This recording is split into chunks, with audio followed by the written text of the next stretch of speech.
I beg to differ.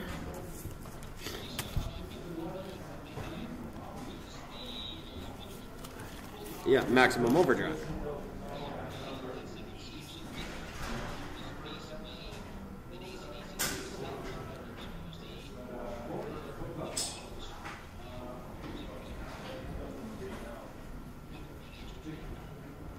That's true. Was there not two versions of that album? Right. Huh. Interesting. That's the first time I heard Ride On, too. Yeah. AC/DC. Wow. I don't like them. I always say I don't like them, but I've got some very fond AC/DC memories and songs in my mind all the time, so it's kind of just a lie. Really? And I'm sure now he wants to be you. He's in rough shape, and I heard Malcolm just died. I don't know how true that is. Is that true? No, I didn't know that.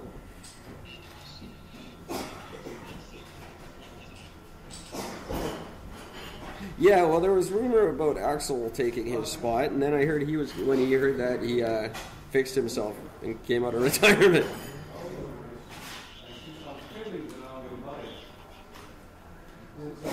And then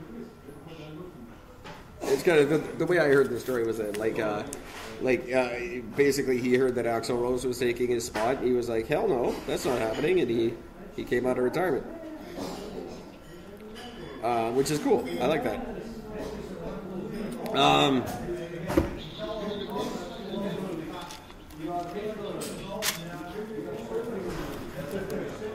That's very cool, and I could see them actually saying that and sticking to it.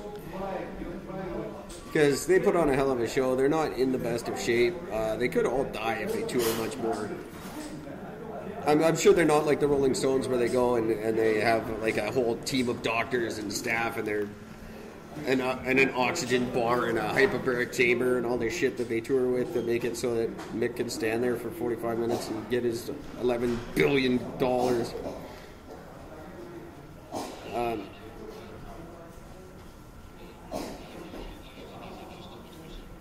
No, they don't. They're still wearing the same clothes from their first tour, and they still get Brian Johnson to do all the work on the bus.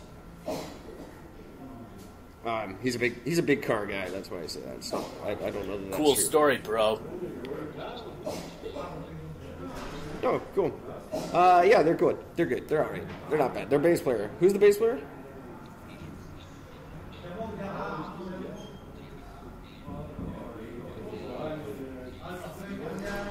Yeah, don't care. He's the most bored man on earth. He's got to be. He plays one note.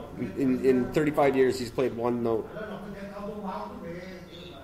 Cliff, learn another note, buddy.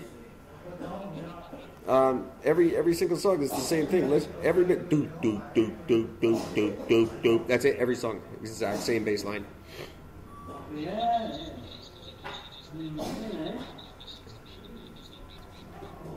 Ridiculous. Learn how to play the bass if you're going to be a bass player. That goes for all of you bass players out there. Figure it out.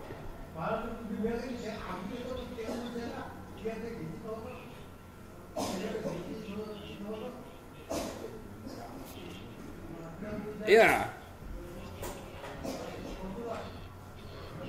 Right. The most depressing I saw was when I saw Primus live in concert in 1994. I saw Primus. And the guitar player for Primus, just what a bored son of a bitch he is. Well, yeah, he was at one point he was just standing there smoking, while Les Claypool did his Les Claypool thing. He was just standing there having a smoke, not even playing. It's like, what do you do when you're the guy who plays next to Les Claypool? You just stand there and try to look pretty. Right?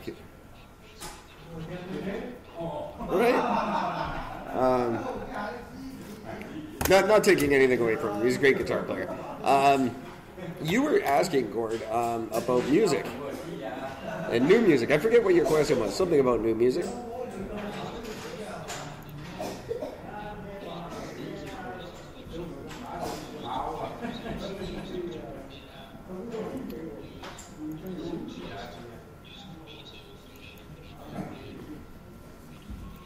You know what? I would never be so bold as to presume that I know anything about music you should listen to except for Ashes of Purgatory and Rock Fortune and the Red Stones. But you know where I like to get my music from? The metalarchives.com.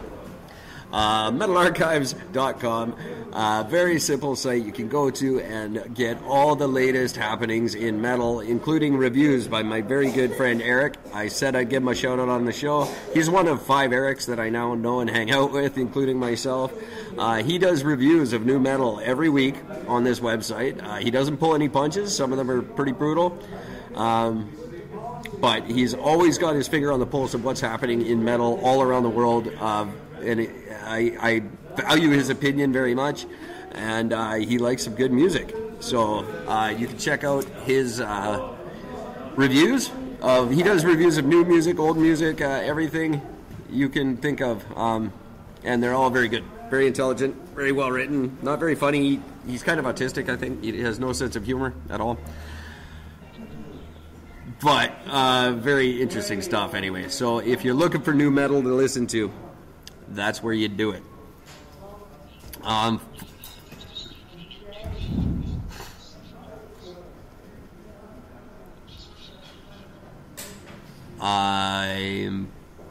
The list could be Sarah McLachlan. Oh, you don't have any Pearl Jam. That's ridiculous. Start with the Avocado album, the self-titled album. I believe it was released in 2008, possibly 2007. No, that's when that's when the self-titled album came out. 2007 or 2008. No, they came out in 1991. Their first album, 10, came out right after Temple of the Dog, believe it or not. So Temple of the Dog was Eddie Vedder's first introduction to the world, and God bless him for that.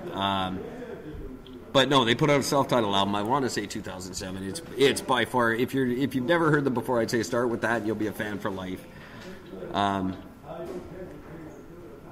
Yeah, pound for pound, just as good as their first album. It's a blue cover with an avocado on it.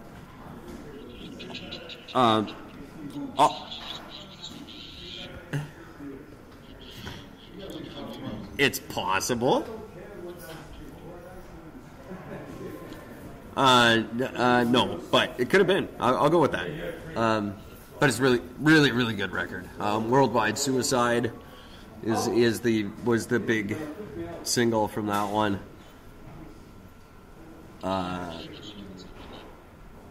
It's a great album. It's a rocker. It's like they go back and forth between their rockers and their kind of rocky and their sleepers, and this is definitely a rocker.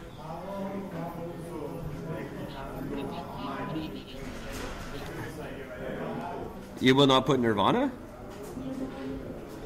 on your hard drive.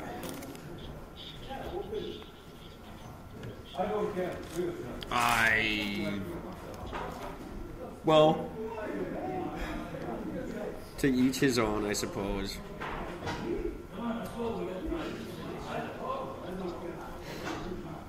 You Know You're Right is a phenomenal song. I would have liked to if they had finished that album. I really like their direction they were going in. But we all know where I stand on Kurt Cobain.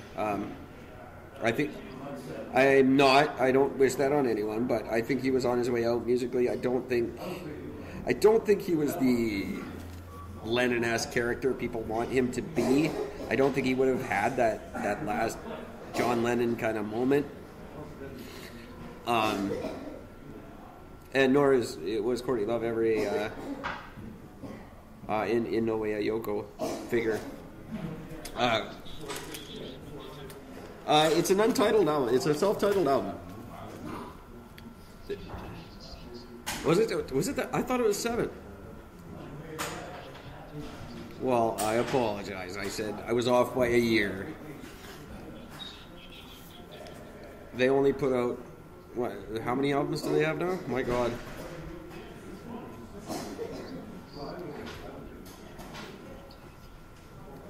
Just studio albums, they got to be over a dozen. That's what I just said.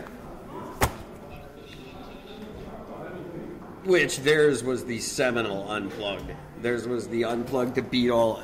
Every Unplugged has sucked since they're Unplugged. And anyone who thinks Nirvana's Unplugged in New York was something special, go watch Pearl Jam's. It was amazing. And they did it on rented instruments because they got robbed the day of the show. Very, very cool Unplugged appearance. Funny thing about Pearl Jam, well, not really funny, it kind of pisses me off, actually. I spoke to a very good friend of mine for the first time in 20 years. I mentioned this last time we talked, Gord. And I was just waiting for the chance to get... Like, this guy likes Pearl Jam more than I do, believe it or not. Yeah, it's crazy. I was just chomping on the bit for the chance to tell him that I met them. I just couldn't wait to throw that in his face. In 2012 at Virgin Fest, I met them. And he beat me to the punch because he's toured the world as one of the 10 Clubs guys. Which is their fan club. He's been to over 40 shows in about just as many countries. And he fucking sang with them. Eddie Vedder threw in the microphone and let him sing. So fuck me for meeting him. Yeah, totally just... I almost hung up on him. 22 years I haven't talked to the guy I was going to hang up on him. It's just like I've been waiting since 2012 to talk to this guy again just to tell him I met Eddie Vedder and watch him be destroyed by that. And no, he's just fucking one-up me again. Yeah, that's great. That's real funny. Talk to you when we're 63, douche. Every 20 years I'll call you, and if you're still cooler than me... Oh, wait. No, that's so funny. Yeah, that was really fun. That's so typically him, just always one step ahead of me. But very cool.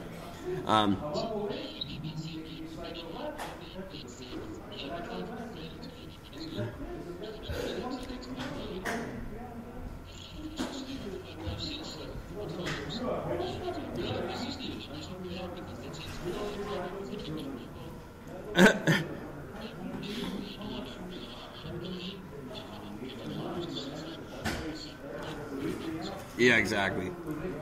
That's where I am with bands of that era. Like the last time the Who came to town. No, Pete Townsend came to town with 3 dudes. That's not the Who. That's more like the Who. When bands do that, they're not the band any. I don't care. I could go see a cover band for $20 that are just as good as these guys and their Yahoo friends. Like, start something different, do something different, let it go. If anything, if you're not going to have the original lineup, or you're going to be that far from the original lineup that it's just one guy carrying the name, then don't do something original. Yes.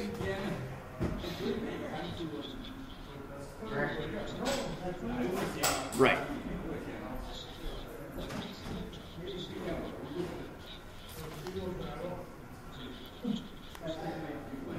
Exactly.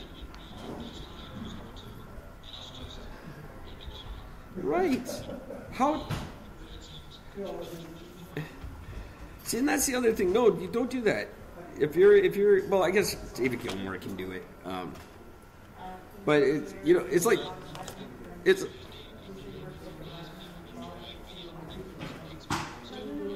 Well, he invented 6 effects pedals. He earned it. He earned the rights. No, it's like Wings doing Beatles songs. Just don't fucking do it. It's not right. I don't care whose songs they are, like who owns it, whatever. Wings shouldn't do Beatles. That's just,